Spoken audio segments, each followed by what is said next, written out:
नमस्कार, मैं हूं आपके साथ वैशाली। आइए अब बढ़ते हैं आज की खास खबरों की ओर।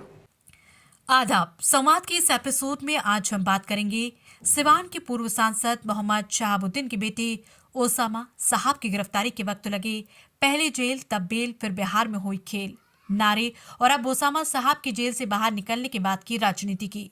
जी हां, राजद के पूर्व सांसद मोहम्मद शहाबुद्दीन बिहार की राजनीति का ऐसा नाम जब प्रदेश में लालू राबड़ी की सरकार थी तो उनकी तूती बोलती थी। उनके गृह जिले सिवान के लोग उन्हें नाम से नहीं बल्कि साहिब कहकर बुलाते थे। कई मामलों में अभियुक्त रहे ये बाहुबली नेता सीएम नीतीश कुमार के कार्यकाल में जेल की सलाखों के पीछे भी गए।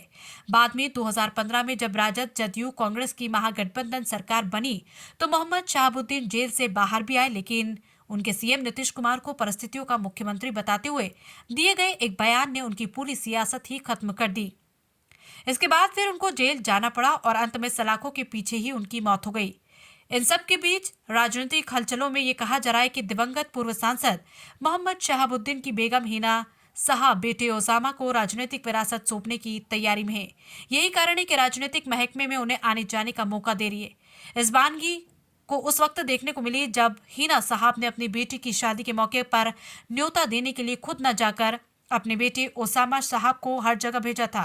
उस दौरान ओसामा साहब ने बिहार की राजनीति के दिग्गज मुख्यमंत्री नीतीश कुमार, उस वक्त के जनता दल यूनाइटेड के राष्ट्रीय अध्यक्ष आरसीपी सिंह को लेकर लालू परिवार तक खुद पहुंचकर अपनी बहन की शादी का न्योता दिया था। इसके अलावा भी ओसामा साहब ने कई नेताओं को खुद जाकर अपनी बहन की शादी का न्योता दिया था।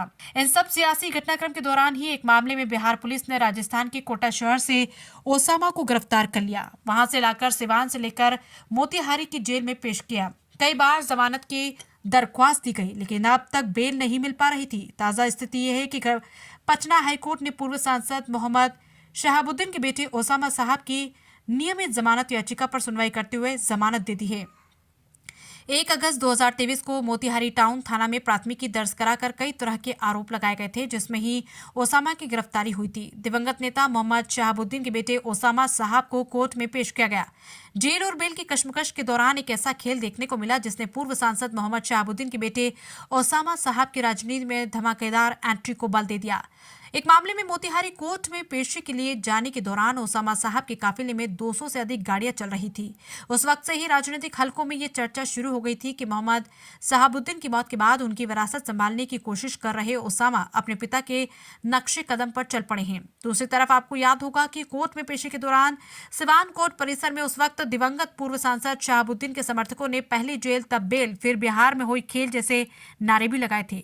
इसके बाद कई तरह की सियासी अटकलें लगाई गई। पूर्व सांसद के बेटे ओसामा की पेशी के दौरान समर्थकों का हुजूम इस बात की ओर इशारा कर रहा था कि शहाबुद्दीन की पत्नी हिना साहब कोई बड़ा सियासी फैसला ले सकती है। ऐसे में अब जबकि दिवंगत पूर्व सांसद मोहम्मद शहाबुद्दीन के बेटे ओसामा साहब को कोर्ट से नियमित जमानत मिल गई है और अब वो सलाखों से बाहर होंगे, तो उनके समर्थकों को इस बात का बेचैनी से इंतजार है कि ओसामा साहब या हिना साहब क्या फैसला लेती हैं, क्योंकि पूर्व सांसद मोहम्मद शहाबुद्दीन के समर्थकों की एक बड़ी तादाद आज भी राजनीतिक विरासत को संभालने वाली उनकी पत्नी हिना साहब और उनके बेटे ओसामा साहब के साथ चट्टान की तरह खड़ी है। हालांकि ओसामा के सामने चुनौती है कि कैसे पिता की राजनीतिक विरासत को ताकत दे। राजनीतिक विश्लेषकों का मानना है कि ओसामा को 2 स्तर पर अपनी राजनीति दिखानी होगी।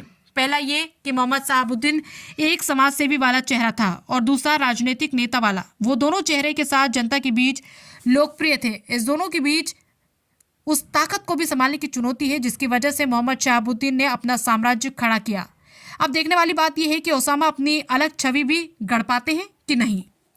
ऐसे और विश्लेषण देखने के लिए जुड़े रहिए अपने इसी चैनल लोक पंचायत पर। अच्छा लगे तो अपने दोस्तों परिचितों में शेयर जरूर करें, कमेंट करके अपनी राय दें और हाँ, चैनल को सब्सक्राइब करना ना भूलें। तो अभी सब्सक्राइब करके बेल आइकन जरूर दबा दें ताकि आपको हमारे नए वीडियोस का नोटिफिकेशन मिलता रहे। धन्यवाद। इस अंक में फिलहाल इतना ही। अगले अंक में आपसे फिर होगी मुलाकात। तब तक के लिए नमस्कार।